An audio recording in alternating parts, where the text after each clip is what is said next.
ও যুবক, আমাদের চরিত্র কেমন আর ইমাম হাসান হুসাইন কেমন ছিল? একদিন দুই ভাই ঘর থেকে বের হলো, ঘোড়ায় চড়ে টকবক টকবক করে যখন ভ্রমণ করতে লাগলো, হঠাৎ করে দৃষ্টি সীমার মধ্যে পড়লো একজন মুরব্বী ওযু বানাইতেছে। দাদু কি করতেছে? ওযু বানাইতেছে।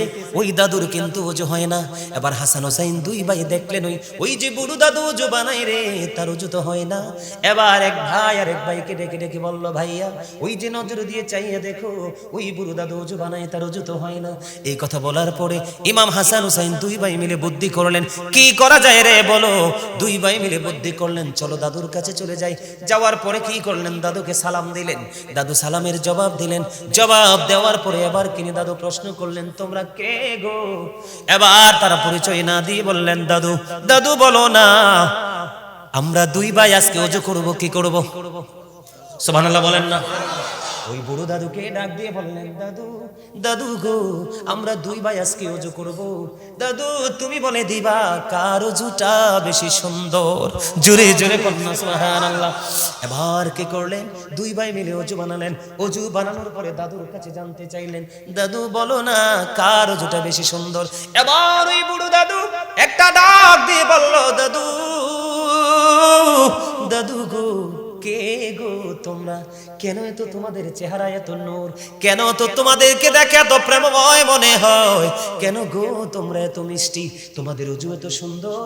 দাদু তোমরা দুই ভাইয়ের ওযু সুন্দর, আমি দাদুর ওযুটাই হয় নাই। জোরে জোরে কন্যা সুবহানাল্লাহ। আর জোরে বলেন না সুবহানাল্লাহ। আমরা যদি অন্যায় করি, একজন আরেকজনকে ধাক্কা মেরে ফেলে দেই, প্রহার করতে থাকি, কিন্তু নবীর কলিজার টুকরার আদর্শ দেখতে পাইছেননি? কোন উচ্চবাচ্য করেছে? কোন গর্হিত আচরণ করেছে? ঠিক কিনা বলে? এখন আমরা যদি ছেলেদেরকে শাসন করি, তারা আমাদের দিকে উগ্র মেজাজে তাকায়, ঠিক কিনা বলে? তাহলে তাদের লাইফ সুন্দর হবে কিভাবে?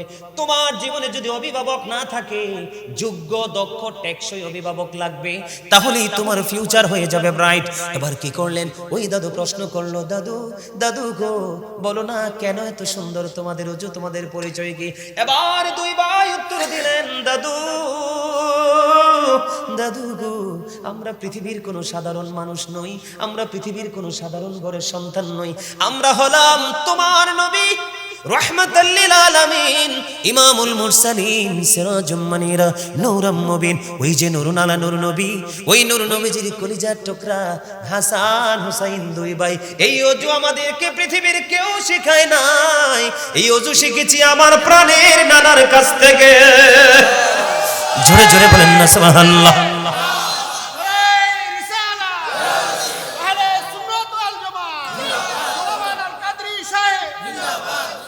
আমি তোমাদেরকে হুসাইনের, হাসান হুসাইনের মর্যাদা বোঝানোর জন্য বলছি। এক্সাম্পল দিয়ে আমি কারবালার ময়দানে ঢুকবো, তোমাদেরকে বুঝাইতে চাই যুবক, ইমাম হাসান হুসাইনের কাছে আমার আল্লাহর কাছে তারা কত পছন্দের। পছন্দের যদি না হতো, ওই হাবিবকে ডাক দিত না, ঠিক কিনা? আল্লাহর বন্ধুকে ডাক দিয়েছে, হাবিব আপনি যে রিসালাতের বাণী নিয়ে গেছেন, রিসালাত দিয়ে গেছেন, সত্যের উপদেশ দিচ্ছেন, এই যে কষ্ট ত্যাগ স্বীকার করেছেন, এর বিনিময়ে আপনি কিছুই চান না, উম্মতগুলোকে জানাইয়া দেন আমি চাই শুধু আমার আহলে বাইতের ভালোবাসা। আল্লাহ যদি ভালো না বাসতো, আল্লাহর হাবিবকে কিন্তু এত প্রেমময় নির্দেশ দিতেন না, ঠিক কিনা বলেন? যুবক হৃদয় খুলে শোনো রে বন্ধু, বিরক্ত হইও না, বিরক্ত হইও না, কিছুর মধ্যে আলোচনা শেষ করে দিচ্ছি। যুবক রে হৃদয় খুলে শোনো, একদিন এক গ্রাম্য লোক, আমাদের এলাকার মধ্যে অনেক গ্রামের মানুষ নতুন আম গাছে আম ধরলে নিয়ত করে যে হুজুরকে একটা দিব। গাবি যদি বাচ্চা দেয়, প্রথম যদি দুধ দহন করে কয় আমাদের হুজুর কি ইমাম সাহেবকে একটু খাওয়াবো, খাওয়াই কিনা? এটা বাস্তব কথা না? মাঠে যদি সুন্দর সোনালী ফসল ফলে, তখন নিয়ত করে আমাদের হুজুরের বাড়িতে কিছু চাল দিব। এক্সাম্পল দে, আমি মুন্সিগঞ্জে গেলাম বন্ধু আজে, গত বছরের আগের বছর। এখন আমার যেই বাড়িতে বসেছিলাম, ওই বাড়ি থেকে স্টেজে যাওয়ার মাঝখানে একটা আলু ক্ষেত আছে।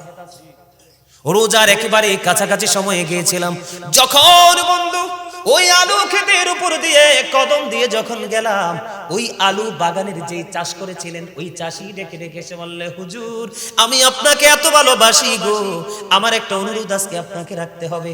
আমি বললাম কি অনুরোধ? হুজুর আমার এই জমিনে এত আলু হয়েছে গো হুজুর, আমি খুশি হব আপনি যদি আমার এই জমিন থেকে কিছু আলু নিয়ে যান। বন্ধু আমার গাড়ির পিছনে এক বস্তা আলু তুলে দিয়েছিলেন, আমিও তার ভালোবাসাকে শ্রদ্ধা করেছি, হৃদয় থেকে গ্রহণ করেছি। ওই রমজান মাসে আমি যতগুলো আলুর চপ বা বোর্ডের সাথে ইউজ করেছি, আগে ওর ক্ষেতের আলুগুলো আমি ভক্ষণ করেছি। কেননা আমি যদি না খাই আবার আল্লাহ তো দেখে, তার ভালোবাসাকে একেবারে অবমূল্যায়ন করা হবে, ঠিক কিনা বলেন? এই বাস্তব উদাহরণ আছে না নাই? আমাদের দেশে আছে না? আপনারা মনে রাখবেন, পৃথিবীর কোন দেশে বন্ধু এই বাংলাদেশে আলেমদেরকে মানুষ যত বেশি ভালোবাসে, যত বেশি মূল্যায়ন করে, যত বেশি মর্যাদা দেয়, পৃথিবীর কোন দেশে আলেমদেরকে কেউ এত ভালোবাসে না। আমার একজন ভক্ত বন্ধু সৌদি আরব থেকে আসলো, আসার পরে বলল, হুজুর আমার মন বলে, এটা কিন্তু তার ব্যক্তিগত মনের কথা, এটা তার আবেগের কথা, হুজুর আমার মনে হয় নবীর প্রতি যে ভালোবাসা বাংলাদেশের মানুষের, পৃথিবীর সব দেশের মানুষের আগে বাংলাদেশের মানুষ আগে নবীকে হাসরের ময়দানে খুঁজে পাবে। আর জোরে কান্না সুবহানাল্লাহ। একজন বাঙালি প্র্যাকটিক্যালি আমার সাথে, বন্ধুরে আমার, একজন গ্রাম্য লোক মনে মনে নিয়ত করলো, আমি রাসূলের দরবারে একটা হরিণ উপহার দিব। যেমন কথা তেমন কাজ, তিনি কি করলেন? একটা বাচ্চা হরিণী ধরে নিয়ে আসলেন, বাচ্চা হরিণী ধরে নিয়ে আসলেন, রাসূলের কাছে দিলেন। এবার বন্ধু হযরতে হাসান রাদিয়াল্লাহু তাআলা আনহুকে হরিণের বাচ্চাটা দিয়ে দেওয়া হলো। এই দিয়ে দেওয়ার সময় হঠাৎ করে নজর দিয়ে চাইয়া দেখলেন ইমাম হুসাইন যে ভাইয়াকে হরিণের বাচ্চাটা দিয়ে দিল। এবার ইমাম হুসাইন দৌড়ে ছুটে আসলো। বন্ধু দেখবেন আমাদের বাংলাদেশের মধ্যে এই রীতিটা এখনো আছে, মেয়ের ঘরের বাচ্চারা যখন আসে দাদা দাদু কিন্তু ছেলের ঘরের আদর একটু কমাই দেয়, দেয় কি দেয় না? কয় আমার মেয়েটা অনেক দূরে থাকে, এই আমার নাতি নাতকুর গুলো আদর থেকে বঞ্চিত হয়, একটু হৃদয় দিয়ে ভালোবাসে, আদর করে কোলে করে আদর দিয়ে বন্ধু রাখে কিনা? বন্ধুরে আমার, বন্ধু এবার কি করলো? ইমাম হুসাইন দেখতে পেলেন ওই যে হরিণের বাচ্চাটা ভাইয়াকে দিয়ে দিয়েছে, এবার দৌড়ে ছুটে আসলেন প্রাণের নানার কাছে, নানা নানা গো, ভাইয়াকে তো হরিণের বাচ্চা দিয়েছ, আমারও তো একটা লাগবে। জোরে বলেন না সুবহানাল্লাহ। আমি বুঝাইতে চাই ইমাম হাসান হুসাইনকে আমার আল্লাহ কত বেশি ভালোবাসে বন্ধু। এবার কি করলেন? নবীজির কাছে হরিণ আসছে কয়টা? বন্ধু কতবার আমি পড়েছি রে, যতবার আমি পড়েছিলাম ততবার আমি পেজটার দিকে শুধু তাকিয়ে দেখলাম আমার আল্লাহ কত ভালোবাসে রে, তাদেরকে জানি কাল হাসরে পাবো কিনা, সেই মর্যাদার সমকক্ষে যেতে পারবো কিনা, মনের ঘরে বন্ধু মনের অজান্তেই ভাবনা চলে আসে। এবার কি করলেন? ও বন্ধু ইমাম হুসাইন এসে চাইলেন, নানা গো আমার একটা হরিণ লাগবে তো। এই কথা বলার পরে ইমাম হুসাইন হরিণে চাইতে দেরি, আমার নবীজি ওই যে দেখেন আমার চোখের সামনে গেটের বাইরে কিছু মানুষ দাঁড়িয়ে আছে, দেখেন স্পষ্ট দেখা যায়। এটা প্র্যাকটিক্যাল, আমি বোঝানোর জন্য বলছি, প্র্যাকটিক্যালি দেখতে পাচ্ছেন কিনা? ঠিক আমার নবীজি ও বন্ধু সুন্দর করে নিবিড়ভাবে দেখায় দেখলেন দুইটা হরিণ দৌড়ে নবীজির দিকে ছুটে আসছে। এবার এসে বন্ধু একটা হরিণের বাচ্চা, আরেকটা হলো বড় হরিণী। এবার হরিণী নবীজির সামনে আসলো, আসার পরে আল্লাহর কুদরতে হরিণীর জবান খুলে গেল। ওই হরিণীর জবান যখন খুলে গেল বন্ধু, এবার নবীজির কদমে সালাম দিয়ে দিলেন, ইয়া রাসূলুল্লাহ ইয়া হাবিবাল্লাহ, নবী গো আপনার কদমে যে হরিণীর বাচ্চাটা দেওয়া হয়েছে ওই বাচ্চাটার মা আমি গো, আপনার কলিজার টুকরা হাসানকে দেওয়া হয়েছে। ইয়া রাসূলুল্লাহ আমি মা হয়ে আজকে আমার আরেকটা বাচ্চা আপনার কদমে দিয়ে গেলাম, আপনার ওই কলিজার টুকরাকে দিয়ে দেন। জোরে জোরে বলেন না সুবহানাল্লাহ। বন্ধুরে আমার, ও বন্ধু আমি আপনাদেরকে বুঝাইতে চাই হরিণ কি নিজের পাওয়ারে চলতে পারে নাকি আল্লাহর হুকুমে? কথা বলেন না। এ হরিণী পাঠাইছে কে? আমার আল্লাহ। শুধু এখানে একান্ত নয়, আমি আপনাদেরকে আরেকটু বুঝাইতে চাই, বন্ধু বিরক্ত হননি? যুবক ভাইরা তোমাদের কাছে ভালো লাগেনি? যুবকরা হাত তুলে দেখাও কার কার কাছে বেশি ভালো লাগে। সবাই যুবক মারহাবা। ইয়া রাসূলুল্লাহ ইয়া গাউসুল আজম দস্তগীর। বন্ধুরে আমার, আমার দিকে তাকান। ইমাম হুসাইন ছোট্ট, ওইদিকে যাচ্ছে খেলার জন্য। মা খাতুনে জান্নাত ফাতেমার গলা জড়িয়ে ধরলেন, মা মা গো, আমি বন্ধু অত্যন্ত প্রেমময় খবর শুনে নেন। এবার মা, আমি একটু খেলতে চাই বন্ধুদের সাথে, আসার পরে আমাকে আপেল দিতে হবে। মা খাতুনে জান্নাত কোনো চিন্তা করলেন না, তিনি বললেন, হ্যাঁ বাবা, তোমাকে আমি আপেল দিব। এই কথা বলার পরে ইমাম হুসাইন খুশি হয়ে বন্ধু চলে গেলেন। খেলা শেষ করে খেলতে যখন গেল, এবার কি করলেন, মা ফাতেমার ব্রেইনে ঢুকলো যে মদিনার কোথাও তো এখন আপেল পাওয়া যাবে না, কারণ এখন তো আপেলের সিজন না। আমি যে আমার হুসাইনকে কথা দিলাম আপেল দিব, যদি দিতে না পারি রে, আমি মা তো মিথ্যাবাদী হয়ে যাব। মা ফাতেমার মধ্যে বন্ধু একটা চিন্তা যখন চলে আসলো, যারা মদিনায় গিয়েছে তারা দেখেছে আমার নবীজি রওজা মোবারক থেকে, ও বন্ধু, মা ফাতেমার বাড়ি বেশি দূরে ছিল না, অল্প কিছু ডিস্টেন্স ছিল বন্ধু। আমিও গিয়ে দেখেছি যে এই দুই চোখ দিয়ে প্রাণ ভরে দেখেছি যে বন্ধু। এবার কি করলেন, এবার আমার দিকে তাকান বন্ধু, যদি ভালো না লাগে, আলোচনা শেষ করা পর্যন্ত যদি ভালো না লাগে আমি কিচ্ছু বলবো না, ওই দিক দিয়ে বের হয়ে চলে যাবেন, কিন্তু কাউকে ডিস্টার্ব করবেন না বন্ধু। আমি আপনাদেরকে বলে দিতে চাই এবার ঘটনাটা কি হলো। এবার ইমাম হুসাইন গেলেন, চলে গেলেন খেলতে, মা ফাতেমা দৌড়ে চলে গেলেন রাসূলের হুজরা মোবারকে। হুজরা মোবারকে যাওয়ার পরে আমার নবীজি চাইয়া দেখলেন ইমাম হুসাইনের মা জান্নাতের সরদারিনী, আমার নবীজির কলিজার টুকরা, যাকে বলতেন আমার নবী উম্মে হাবিবা। জোরে জোরে বলেন না সুবহানাল্লাহ। বন্ধুরে আমার, নবীজি যখন ললাটের মধ্যে ঘাম দেখলেন, দেখার পরে ডাক দিয়ে বললেন, মা মা গো। নবীজি বসা ছিলেন, মা ফাতেমাকে দেখে বন্ধু দাঁড়িয়ে গেলেন, আম্মা আপনি এখানে বসে, আপনার ললাটে ঘাম দেখা যায় কেন? বাবা বাবা গো, আপনার কলিজার টুকরা হুসাইন আজকে আপেল চেয়েছে গো বাবা, আমি কথা দিয়েছি খেলা শেষ করে আসতে দিব গো, কিন্তু বাবা এখন তো মদিনার কোথাও আপেল নাই, আমি কোথা থেকে আপনার কলিজার টুকরাকে আপেল দিব? ও বন্ধু, বাবা এবং মেয়ের মধ্যে কথোপকথন চলতেছে, এর মধ্যে বন্ধু জিব্রাইল এসে হাজির। ইয়া রাসূলুল্লাহ, আপনার কলিজার টুকরার জন্য আমার আল্লাহ জান্নাত থেকে আপেল পাঠিয়ে দিয়েছে। জোরে জোরে বলেন না সুবহানাল্লাহ। সুবহানাল্লাহ ওয়ালহামদুলিল্লাহ লা ইলাহা ইল্লাল্লাহ, সুবহানাল্লাহ আলহামদুলিল্লাহ লা ইলাহা ইল্লাল্লাহ, লা ইলাহা ও লা ইলাহা ইল্লাল্লাহ। নবী আমার নূরের ফুতুল, জগৎ করলেন ও জালা, নবী আমার নূরের ফুতুল, জগৎ করলেন ও জালা, রোজ হাসরে করবেন তিনি উম্মতের ফয়সালা। সুবহানাল্লাহ আলহামদুলিল্লাহ লা ইলাহা লা ইলাহা ইল্লাল্লাহ। আরশ কুরসি লৌহ কলম সৃষ্টি যার ওসিলা, আরশ কুরসি লৌহ কলম সৃষ্টি যার ওসিলা, নিজে আল্লাহ খুশি হইয়া নাম রাখলেন হাবিবুল্লাহ। সুবহানাল্লাহ। মহাব্বতে আরো জোরে, মহাব্বতে লা সুবহানাল্লাহ ওয়ালহামদুলিল্লাহ লা ইলাহা ইল্লাল্লাহ, লা ইলাহা ও লা ইলাহা লা ইলাহা ইল্লাল্লাহ মুহাম্মাদুর রাসূলুল্লাহ সাল্লাল্লাহু আলাইহি ওয়াসাল্লাম। জিকির করার পরে শান্তি লাগছে কার? কার লাগছে? হাত তুলে দেখান। আলহামদুলিল্লাহ, হাত নামান। বলে হুজুর প্রশ্ন কেন করলেন?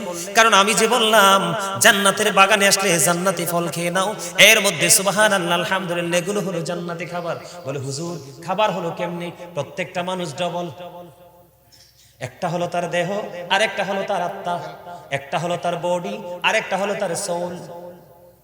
দেহের খাবার পৃথিবীতে মিলে আর রুহের খাবার মিলে এই রকম পরিবেশে মসজিদে, আলেমদের জলসায়, আল্লাহর ওলিদের দরবারে। কথা বলেন ঠিক না বেঠিক? এই জন্য এটা হলো আজকে ইমানদারের জন্য রুহানিয়াতের বাজার করার জায়গা। আজকে আসছেন আপনারা মার্কেটিং করার জন্য, প্রাণ ভরে বন্ধু মার্কেটিং করে নেবেন। এই মার্কেটিং এর মধ্যে ফার্স্ট চয়েস থাকবে আপনার ইমানকে মজবুত করার ট্রেনিং। আর দ্বিতীয়ত হলো আপনার ইমান যদি মজবুত করতে পারেন, বাজারের ব্যাগে অল্প হলেও সপ্তাহটা চলে যাবে। তার মানে রাসূল বলেছেন আখলিস দীনাকা ইয়াকফিকাল আমালুল কালিল। আপনি আপনার দ্বীনকে কি করতে হবে? খাঁটি করতে হবে। কালিল দ্বারা বুঝিয়েছেন অল্প আমলই আপনার নাজাতের জন্য যথেষ্ট হয়ে যাবে। বন্ধুরে আমার বলতেছিলাম, হৃদয় খুলে শোনেন। এবার কি করলো?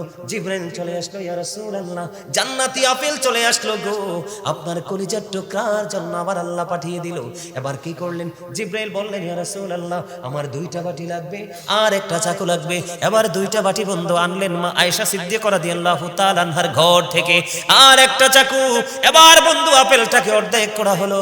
অর্ধেক করার পরে বন্ধু অর্ধেকটা বাটির মধ্যে রেখে আরেকটা দিয়ে ঢাইকা দিলেন, আর অর্ধেকটা বন্ধু নবীজিকে বলে দিলেন সবাই খাওয়ার জন্য।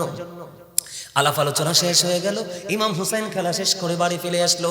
মা ফাতেমা আসার পরে যখন আফেল চাইলেন, মা ফাতেমা আফেলটা খেতে দিলেন।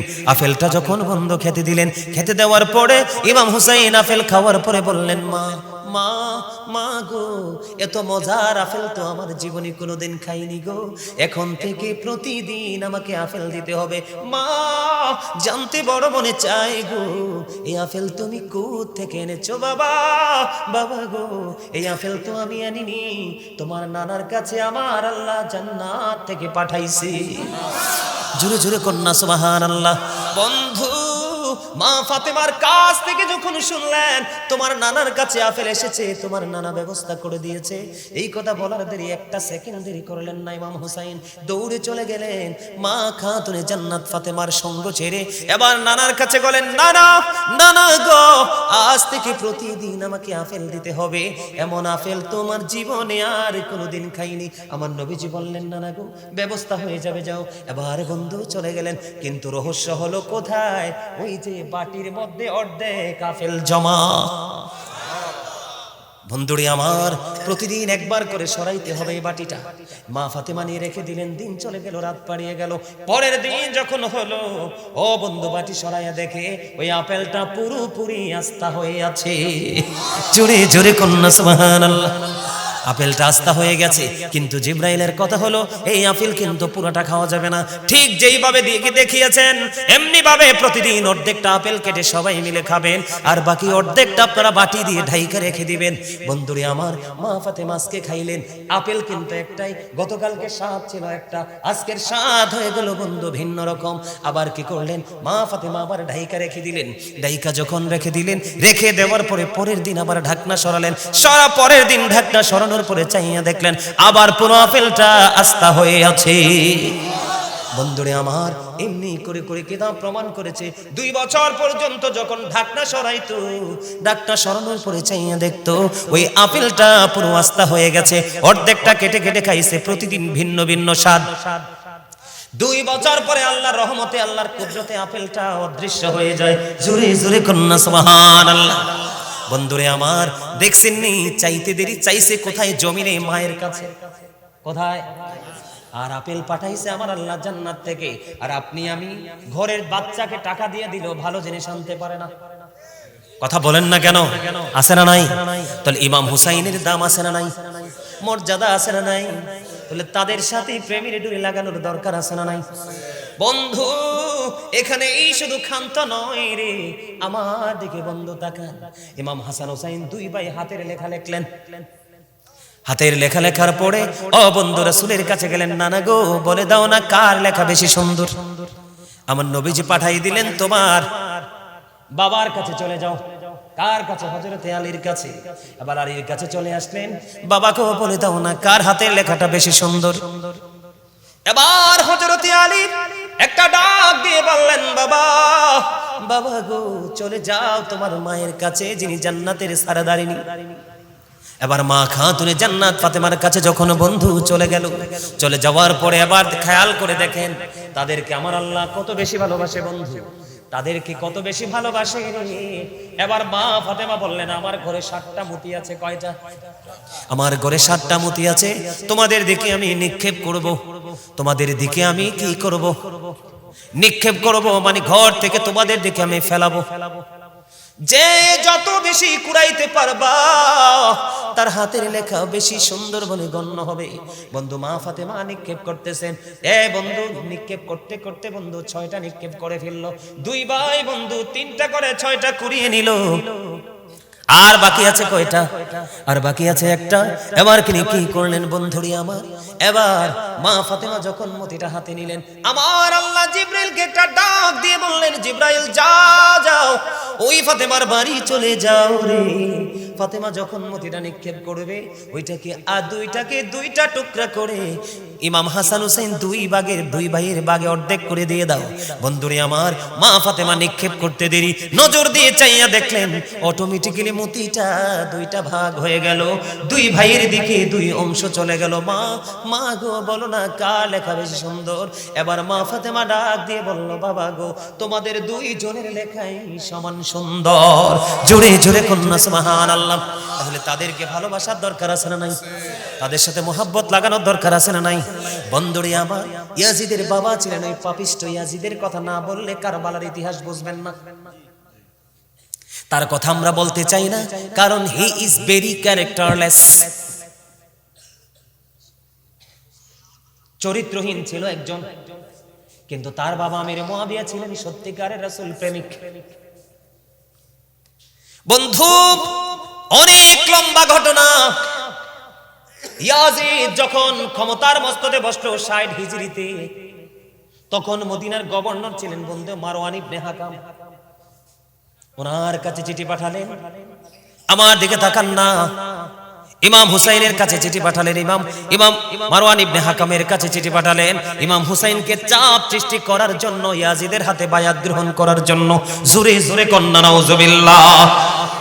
আপনারা বলেন, একজন ক্যারেক্টারলেস সম্পূর্ণ মানুষের কাছে কি গড ক্যারেক্টার সম্পূর্ণ মানুষ এক হাত মিলাইতে পারে?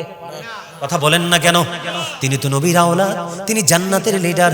আমার নবী যে তাকে ফুলের সাথে তুলনা করেছেন, আমার আল্লাহ যে চাইতে দেরি জান্নাত থেকে পাঠাইতে দেরি করে না।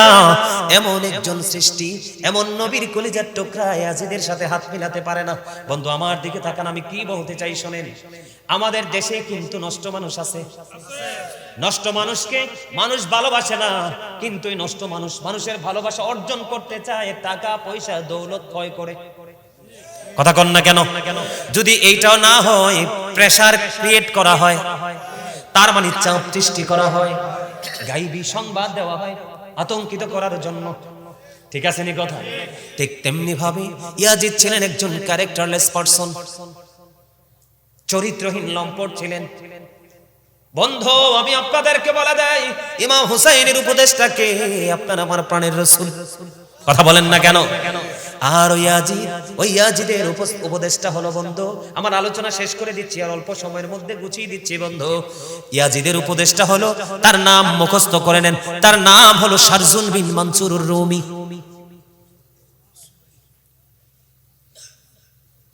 তোমাদেরকে বলছিলাম কথা বলো না, কথা বলবা? আরো জোরে বলবা কথা? কি করবা? চুপ। ঠিক আছে? কারণ এতক্ষণ ধৈর্য ধরেছ, আর একটু ধৈর্য ধরো।